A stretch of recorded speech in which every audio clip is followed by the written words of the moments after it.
فرعون کو اس نے وہ خواب دیکھ لیا تھا کہ ایک ستارہ اٹھے گا اور پھر وہ گرے گا تو میری ساری سلطنت کو تباہ کر دے گا۔ نجومیوں سے اس نے پوچھ لیا، اس نے کہا کہ ایک بچہ پیدا ہوگا جو تیری سلطنت کو تباہ کرے گا۔ چاہیے تو یہ تھا کہ وہ توبہ کرتا، لیکن اس نے کیا کیا کہ اس نے بچوں کو قتل کرانا شروع کیا۔ یذبحون ابناءکم، ذبح کرا دیتا تھا تمہارے بیٹوں، اور بچیوں کو وہ زندہ رکھتا تھا۔ تو حضرت موسیٰ جب پیدا ہوئے تو ان کی والدہ نے پتہ کیا کیا، ان کو ایک صندوق میں بند کر کے دریا میں بہا دیا۔ اب دریا میں بہتے جا رہے ہیں تو ماں تھی تو پریشان بھی ہو گئی، ان کی ہمشیرہ کو کہنے لگی ذرا دھیان رکھنا کدھر جاتے ہیں۔ حضرت موسیٰ علیہ السلام دریا میں بہتے بہتے نا، فرعون نے نا دریا کے کنارے مکان بنایا ہوا تھا۔ آپ کو پتہ ہے بادشاہوں کا ذوق ہوتا ہے، آج کل ہمارے جو حکمران ہیں انہوں نے اس کا نام فارم ہاؤس رکھا ہوا ہے، میرا فارم ہاؤس، اور پرانے زمانے میں لوگ ڈیرا کہتے تھے۔ تو اس نے بھی اس طرح کا فارم ہاؤس بنایا ہوا تھا۔ وہاں پہ حضرت موسیٰ علیہ السلام تیرتے ہوئے تابوت کے اندر، صندوق کے اندر جا رہے ہیں۔ فرعون اور ان کی بیوی حضرت آسیہ بے اولاد تھیں، بڑی تڑپ تھی بیٹے کی، وہ بھی وہاں کھڑی تھی۔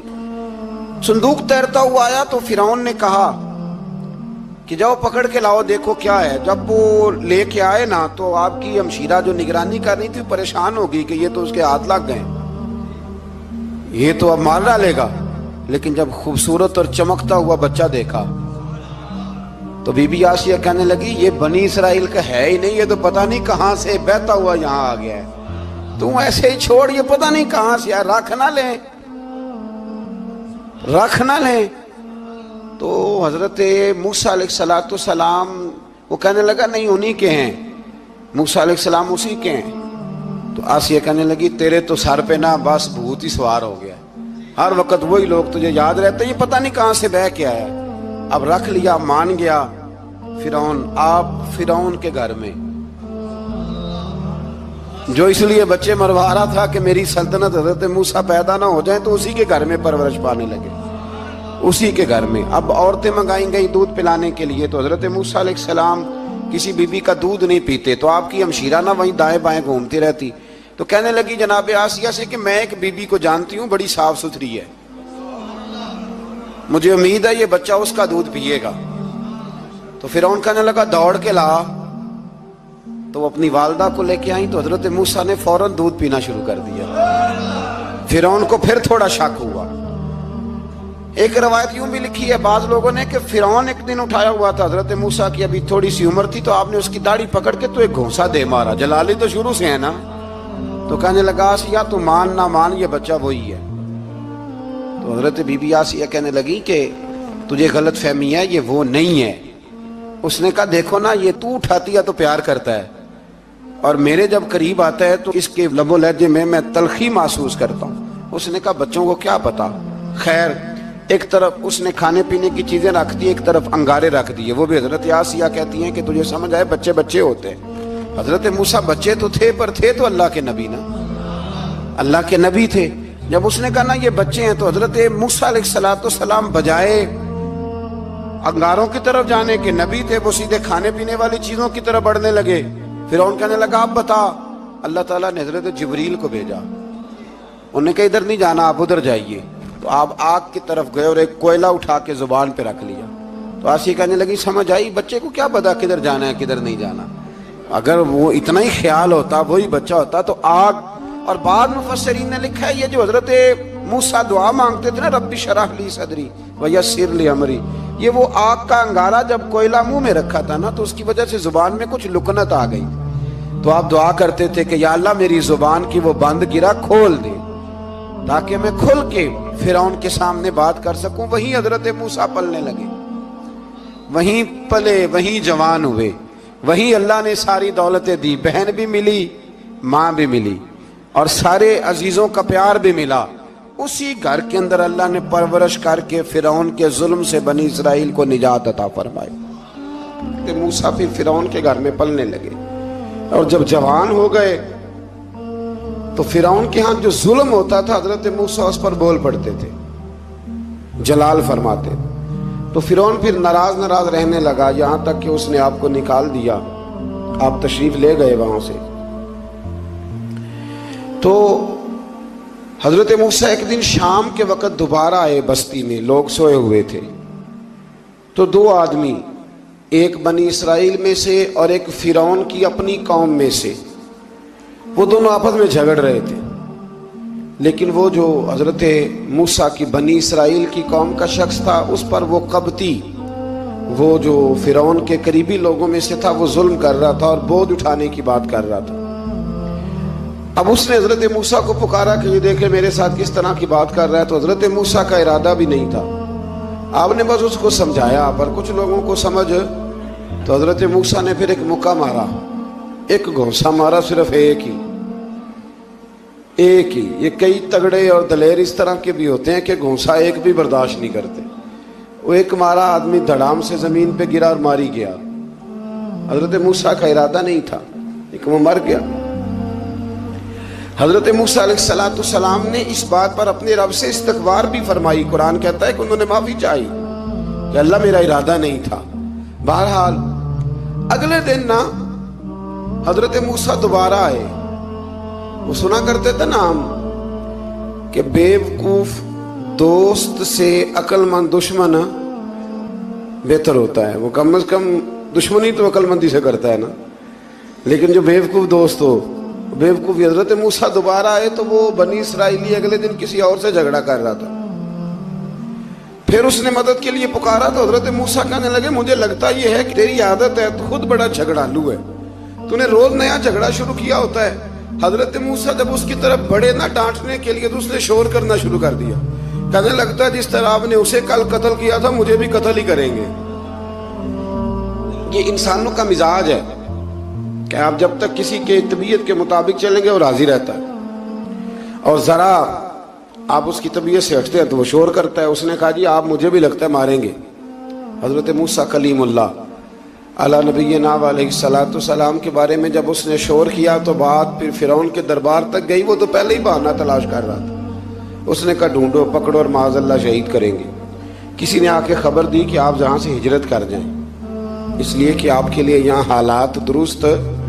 اور بھائی یہ چھوڑ دیا کریں بات کہ فلاں آدمی کے حق میں فلاں جگہ حالات کیسے خراب ہوئے، تو نبی کریم علیہ السلام مکہ چھوڑ کے کیوں آئے؟ حضرت موسیٰ علیہ السلام نے ہجرت کیوں فرمائی؟ یہ ایک ایسی عجیب بحث ہے جس کو لوگ بلا وجہ چھوڑ دیتے، بلا وجہ چھیڑ دیتے ہیں. اور بالخصوص ایک خاتون نے ایک دفعہ مجھے پیغام دیا تو میں بڑی اس کی بات سن کے مجھے عجیب لگا. وہ کہنے لگی کہ دوسری جگہ میری شادی ہوئی ہے، مجھے طلاق ہو گئی تھی، تو مجھے ایک تانا روز سننے کو ملتا ہے تو اتنی اچھی ہوتی تو وہاں نہ رہ لیتی. تو بھئی یہ کوئی تانے والی بات ہے؟ کوئی ضروری ہے کہ بیوی غلط ہوتی ہے تو طلاق ہوتی ہے؟ اللہ کے محبوب علیہ السلام کی دو صاحبزادیوں کو ابو لہب کے دو بیٹوں نے طلاق بھیج دی تھی. کس کی غلطی تھی؟ تو آپ کیا کہہ سکتے ہیں یہاں کیوں طلاق؟ تو اتنی جلدی بات تھوڑی کر دیں گے آپ، تھوڑی احتیاط فرمائیں بولنے میں.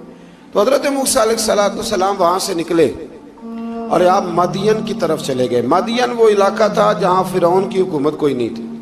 حضرت موسیٰ جیسے ہی وہاں پہنچے تو ان کے اندر ایک جذبہ تھا، ظلم ہوتا نہیں دیکھ سکتے تھے. جب وہاں پہنچے تو انہوں نے دیکھا لوگ اپنے اپنے جانوروں کو گھاٹ پہ پانی پلا رہے ہیں اور دو خواتین ہیں وہ بالکل پیچھے کھڑی ہیں. تو حضرت موسیٰ کلیم آگے بڑھ کے کہنے لگے تم کیوں نہیں پانی پلاتی؟ تو وہ کہنے لگی ہمارا بھائی کوئی نہیں، باپ ہمارا بوڑھا ہے. اللہ اکبر. مجبوری یہ ہے، ہم ہیں بھی پردہ دار گھرانے کی، مجبوری ہماری یہ ہے کہ جب تک یہ سارے لوگ پانی پلا نہیں لیں گے اتنی دیر تک ہماری باری نہیں آئے گی. تو حضرت موسیٰ کلیم اللہ علیہ السلام فرمانے لگے اچھا یہ بات ہے تو جانور مجھے دو. وہ ہو یہ رہا تھا کہ چونکہ مرد پانی پلا رہے تھے تو اور جتنے بھی مرد آتے جاتے تھے وہ گھستے جاتے تھے اور عورتیں بیچاری کھڑی تھیں. حضرت موسیٰ جھٹ سے آگے بڑھے، پیچھے ہٹو. ان دو خواتین پاک باز عورتوں کے جانوروں کو پانی پلایا اور پھر آپ دوبارہ وہیں بیٹھ گئے. وہ بیویاں جلدی جلدی گھر گئیں، جا کے اپنے والد سے کہنے لگی ابا جی کمال ہو گیا، اس بستی میں ایک ایسا آدمی ملا ہے جو عورتوں کی طرف دیکھتا ہے تو نیکی کرنے کے لیے آگے بڑھتا ہے، جو مجبور اور بے کس کے لیے اچھے جذبات رکھتا ہے. فرمایا جلدی لاؤ. کچھ مفسرین اور طرف بھی گئے ہیں، لیکن جمہور نے لکھا ہے کہ وہ حضرت شعیب علیہ السلام تھے۔ حضرت شعیب نے گھر بلایا، اپنی ایک بیٹی کو بھیجا، فرمایا بیٹے بلا کے لاؤ۔ وہ جب گھر آئے تو آپ فرمانے لگے آپ میرے ساتھ اجرت طے کر لیں، 8 سال یا 10 سال آپ میری بکریوں کو چرائیں، میرے گھر میں رہیں۔ اور پھر فوراً ہی فرمانے لگے اگر آپ ہمارے گھر میں رہیں گے، دیکھ بھال کریں گے، تو میں اپنی ایک بیٹی کا نکاح بھی آپ کے ساتھ کر دوں گا۔ تو 8 سے 10 سال حضرت موسیٰ نے وہاں قیام فرمایا۔ اور پھر جب آپ کا نکاح ہو گیا تو آپ اپنی بیوی کو لے کے مصر کی جانب جا رہے تھے، تو رستے میں نا ٹھنڈ زیادہ ہو گئی، تو اپنی زوجہ سے کہنے لگے وہاں آگ جل رہی ہے، میں تیرے لیے آگ لے کے آتا ہوں تاکہ تو تاپ سکے، گرمی حاصل کر سکے۔ وہاں گئے تو درخت سے آواز آئی موسیٰ میں تیرا رب ہوں۔ درخت سے آواز آئی موسیٰ میں تیرا رب ہوں۔ اور حضرت موسیٰ کلیم اللہ کو وہاں وحی آنی شروع ہوئی، وہاں وہی اللہ تعالیٰ نے انہیں وہ عصا عطا فرمایا جو پھر بعد میں اژدہا بنتا تھا۔ رب کریم نے وہیں حضرت موسیٰ کلیم کو وہیں ید بیضا عطا فرمایا۔ اپنا ہاتھ گریبان میں ڈال کے نکالتے تھے تو چاند اور سورج کی طرح روشنی دیا کرتا تھا۔ ید بیضا لیے بیٹھے ہیں اپنی۔ میں کبھی کبھی کہا کرتا ہوں کہ مولا کے دینے کے انداز بڑے انوکھے ہیں۔ بھائی یوسف کو کنویں میں پھینکتے ہیں تو اللہ مصر کا حکمران بنا دیتا۔ تو پھر حضرت موسیٰ وہاں سے واپس آئے اور آ کر کے آپ نے دوبارہ وہ سارا نظام زندگی شروع فرمایا۔ موسیٰ علیہ السلام نے ان کو دعوت حق دی اور کہا کہ میں تمہارے پاس واضح نشانیاں لایا ہوں، بنی اسرائیل کو میرے ساتھ بھیج دو۔ فرعون نے معجزات پیش کرنے کے لیے کہا تو حضرت موسیٰ علیہ السلام نے اپنا عصا زمین پہ ڈالا، اپنا عصا، اپنی چھڑی، اپنا ڈنڈا زمین پہ ڈالا تو وہ ایک واضح اژدہا بن گیا۔ پھر حضرت سیدنا موسیٰ علیہ السلام نے اپنا ہاتھ گریبان سے نکالا تو وہ دیکھنے والوں کے لیے روشن ہو گیا، ہاتھ کے اندر نور پیدا ہو گیا۔ ید بیضا لیے بیٹھے ہیں اپنی آستینوں میں۔ فرعون کے سرداروں نے حق کو قبول کرنے کی بجائے اسے جادو قرار دے دیا اور کہا کہ یہ تمہیں اپنے ملک سے نکالنا چاہتا ہے۔ انہوں نے کہا اس معاملے کو ذرا ڈھیل دو اور جادوگروں کو جمع کرو۔ جادوگر آئے، انہوں نے فرعون سے کہا کہ ہم حضرت موسیٰ کے مقابلے میں جادو تو دکھائیں گے معاذ اللہ، لیکن اگر ہم غالب آ گئے تو پھر ہمارا انعام کیا ہوگا؟ سودا پہلے طے کرنا ہے، کیا انعام ملے گا؟ اس نے کہا کہ اگر تم غالب آ گئے تو میں تمہیں اپنا قریبی بنا لوں گا۔ بادشاہوں کا قریبی ہونا بھی تو بڑی بات ہے نا، لوگ بڑے پاپڑ بیلتے ہیں قریبی ہونے کے لیے، اور یہ جو قریبی ہوتے ہیں نا، بالخصوص جو بادشاہوں کے قریبی ہوتے ہیں، بادشاہوں کی تباہی کا سبب بھی یہی لوگ ہی بنتے ہیں۔ یہ ان کو روز خبر دیتے ہیں کہ سب اچھا ہے، سب اچھا ہے، اور دنیا کے زیادہ تر حکمران انہی لوگوں کی وجہ سے تباہ ہوتے ہیں کیونکہ ان کا خود عوام سے رابطہ نہیں رہتا۔ اگر وہ خود عوام کے ساتھ ڈائریکٹ رابطہ کریں تو شاید انہیں اچھی اور صاف ستھری چیزیں سمجھنے کو مل جائیں۔ خیر، جادوگروں نے جب کہا ہمیں کیا لوگے تو اس نے کہا تمہیں قریبی بنا لوں گا۔ جادوگروں نے موسیٰ علیہ السلام سے کہا کہ آپ پہل کریں گے یا ہم پہل کریں؟ تو موسیٰ علیہ السلام نے کہا تم پہل کرو۔ جب جادوگروں نے اپنی رسیاں زمین پہ ڈالیں تو لوگوں کی نگاہوں کو سحر زدہ کر دیا، جادو کر دیا اور انہیں ڈروا دیا۔ انہوں نے کہا یہ تو بڑا جادو لے آئے۔ اللہ تعالیٰ نے حضرت موسیٰ علیہ السلام کو حکم دیا کہ آپ بھی اپنا عصا زمین پہ ڈالیں۔ ان کی رسیاں سام بن گئی تھی نا، دراصل وہ سام بنی نہیں تھی، لوگوں کی آنکھوں پر جادو ہو گیا تھا، انہیں سانپ نظر آ رہا تھا۔ فرمایا آپ بھی اپنا عصا زمین پہ ڈالیں۔ وہ عصا سام بنا اور جادوگروں کی ساری چیزوں کو نگل ہی گیا۔ ان کی بہت ساری رسیاں سانپ بنی تھی، ان کا ایک ہی عصا سانپ بنا اور سب کو نگل گیا۔ اس طرح کے معجزے کی حقانیت اور جادوگروں کا بطلان ثابت ہوا اور فرعونی رسوا ہو گئے۔ جادوگر سجدے میں گر گئے اور اللہ پر ایمان لے آئے۔ فرعون نے انہیں دھمکی دی کہ تم میری اجازت کے بغیر ایمان لے آئے ہو، میں تمہارے ہاتھ اور پاؤں مخالف سمت سے کاٹ دوں گا، یعنی الٹا ہاتھ کاٹ دوں گا، سیدھا پیر کاٹ دوں گا، میری بغیر اجازت ایمان لے آئے ہو، اور تمہیں سولی پہ بھی چڑھوا دوں گا۔ انہوں نے کہا کہ ایمان لانے کی پاداش میں تم ہمیں سزا دینا چاہتے ہو؟ پھر انہوں نے اللہ تعالیٰ سے صبر اور استقامت کی دعا کی۔ اس کے بعد فرعون نے بنی اسرائیل کے بیٹوں کو قتل کرنے کی اور بیٹیوں کو زندہ چھوڑنے کا حکم دے دیا۔ موسیٰ علیہ السلام نے قوم کو صبر کی تلقین کی اور کہا کہ نیک انجام اہل تقوی کے لیے۔ یہاں ایک لطیف بات ہمارے صوفیاء نے بھی لکھی ہے۔ صوفیاء کہتے ہیں کہ فرعون نے کلمہ نہیں پڑھا پر جادوگر کلمہ پڑھ گئے۔ وہ کس طرح کلمہ پڑھ گئے؟ تو کہنے لگے دراصل انہوں نے آتے ہی حضرت موسیٰ کا ادب بڑا کیا تھا۔ جادوگر حضرت موسیٰ کے مقابلے میں آ کے بھی ان سے کہتے ہیں کہ رسیاں آپ پہلے ڈالیں گے کہ ہم ڈالیں؟ آپ اصحاب پہلے رکھیں گے کہ ہم رکھیں؟ تو اتنا سا ادب کیا تو رب کریم نے فرمایا جو نبی کا ادب کرے وہ بے ایمان نہیں رہ سکتا۔ جو نبی کا ادب کرے وہ بے ایمان نہیں رہ سکتا، اور جو نبی کی بے ادبی کرے وہ ایماندار نہیں رہ سکتا۔ ختم ہو گئی بات۔ یہاں ہمارے صوفیاء نے یہ بات لکھی ہے کہ چونکہ انہوں نے آتے ہی کہا تھا کہ آپ پہلے ڈالیں گے یا ہم پہلے ڈالیں، تو حضرت موسیٰ سے انہوں نے پوچھ لیا، نبی کے پوچھے بغیر پہل نہیں کی تو اللہ نے انہیں ایمان کی دولت عطا کر دی۔ اللہ تعالیٰ نے فرعونیوں پر قحط سالی کا عذاب نازل کیا۔ فرعونیوں کا طریقہ یہ تھا کہ اچھائی کو اپنا کمال گردانتے تھے، کہتے تھے یہ ہماری طرف سے، اور برائی کو معاذ اللہ بدشگونی کے طور پر موسیٰ علیہ السلام کی طرف منسوب کرتے تھے، کہتے تھے معاذ اللہ آپ کی وجہ سے یہ سارا کچھ ہو رہا ہے۔ ہوتے نا نہیں کہتے ہیں جب سے میں وہاں گیا ہوں تب سے۔ ہمارے بزرگ ایک لطیفہ بھی سنایا کرتے تھے کہ کسی زمیندار نے نماز پڑھنی شروع کی تھی تو اس کے جانور مرنے شروع ہو گئے۔ اب لوگ سمجھتے ہیں کہ معاذ اللہ شاید یہ کسی بزرگ کے سبب سے ایسا ہے، حالانکہ یہ تو اللہ کی طرف سے آزمائش ہوتی ہے، اس کی حکمتیں ہوتی ہیں۔ اللہ تبارک و تعالیٰ نے ان پر عذاب کیا نازل کیا؟ آیت نمبر 130 اور 143 کبھی آپ سورہ اعراف کی پڑھیں تو اللہ تعالیٰ نے ان پر ٹڈیوں کا، جموں کا، مینڈکوں کا اور خون کا عذاب نازل کیا۔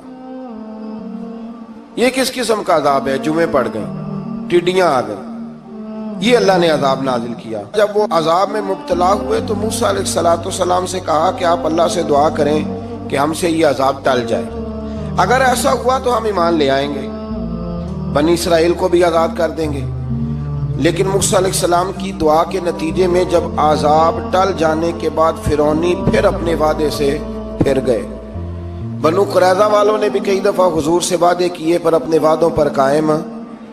ایک بات آپ سے یہاں روک کے عرض کر دوں، ہم بھی کئی دفعہ کہتے ہیں ذرا بریک کبھی گاڑی کی نہیں نہ لگتی تو ہم ارادہ کرتے ہیں کہ آج سے ہی نماز شروع کر دینی۔ ذرا طبیعت زیادہ لیل ہوتی ہے تو ارادہ کرتے ہیں نا کہ بھائی آج کے بعد ہم نے نیک، پھر کیا ہوتا ہے؟ شفا ہو گئی تو چھٹی ہو گئی۔ یہ طریقہ درست نہیں، یہ تو کفار کا طریقہ بیان کیا نا قرآن پاک نے۔ یہاں فرمایا جب اللہ تبارک و تعالیٰ نے انہیں نجات دے دی تو اپنے وعدے سے مکر گئے، تو پھر اللہ تبارک و تعالیٰ نے بنی اسرائیل کو سمندر پار کر کے ایسی قوم کے پاس پہنچا دیا جو بتوں کی پرستش کرتی تھی۔ وہ تو بچ گئے لیکن فرعونی سارے دریا کے اندر غرق ہو گئے۔ حضرت موسیٰ علیہ السلام سے کہنے لگے کہ ہمارے لیے بھی یہ خدا بنا دیجئے۔ حضرت موسیٰ علیہ السلام نے فرمایا بت پرستی کرنے والے جاہل ہیں۔ یہ بت پرست قوم کے پاس جب گئے نا بنی اسرائیل والے، بت پوجتے ہوئے دیکھا تو کہنے لگے ہمارے لیے بھی سامنے بنا کے رکھ دو۔ فرمایا یہ تو جاہل ہیں، تم انہیں دیکھ کے اثر قبول کر رہے ہو، اور اپنی جاہلیت کے باعث یہ ہلاک ہونے والے بھی ہیں۔ پھر اللہ تعالیٰ نے بنی اسرائیل پر اپنی نعمتوں کا ذکر فرمایا، اور موسیٰ علیہ السلام نے اپنی قوم میں ہارون علیہ السلام کو اپنا جانشین فرمایا اور کوہ طور پر تشریف لے گئے۔ اللہ نے فرمایا وہاں آ جائیں، میں آپ کو تورات عطا کرتا ہوں۔ 40 دن کا یہ عرصہ تھا۔ موسیٰ علیہ السلام نے وہاں پہ جا کے، وہ سارا واقعہ بھی انہی آیات میں ہے کہ حضرت موسیٰ نے عرض کیا تھا کہ رب ارنی، یا اللہ میں تجھے دیکھنا چاہتا ہوں، تو فرمایا لن ترانی، تو نہیں دیکھ سکتا۔ وہ بھی یہاں اللہ نے ذکر فرمایا۔ پھر اللہ تعالیٰ نے اپنی ایک تجلی جب کوہ طور پہ ڈالی تو حضرت موسیٰ علیہ السلام تاب نہ لا سکے اور بے ہوش ہو گئے، اور پہاڑ بھی ریزہ ریزہ ہو گیا۔ اس کا ذکر بھی اللہ نے انہی آیات میں فرمایا۔ آیت نمبر 144 سے 155 تک حضرت موسیٰ علیہ السلام کو رسالت عطا کرنے، کلیم اللہ کا منصب عطا کرنے، تورات عطا کرنے کا ذکر ہے۔ آگے چل کے بتایا کہ جو متکبر لوگ ہیں نا وہ آیات الہیہ سے منہ پھیرتے ہیں، اور جو لوگ اللہ کی آیات اور قیامت کو جھٹلاتے ہیں ان کے اعمال باطل ہیں۔ پھر موسیٰ علیہ السلام کے کوہ طور پر قیام کے عرصے میں بنی اسرائیل کے زیورات سے بچڑا بنا کر اسے معبود بنانے کا ذکر ہے۔ ان میں ایک جادوگر تھا سامری، سنا ہے سلالہ میں اس کی قبر ہے۔ حضرت موسیٰ کوہ طور پہ چلے گئے تو اس نے پیچھے سے سونے کا ایک بچڑا بنا لیا، اس میں سونے کی تاریں اس کے منہ میں لگائیں، ہوا چلتی تھی تو بجتی تھی۔ اتنے کمزور عقیدے کی یہ قوم تھی کہ انہوں نے فٹافٹ ماننا شروع کر لی، فٹافٹ ماننا، کہنے لگے یہ ٹھیک ہے۔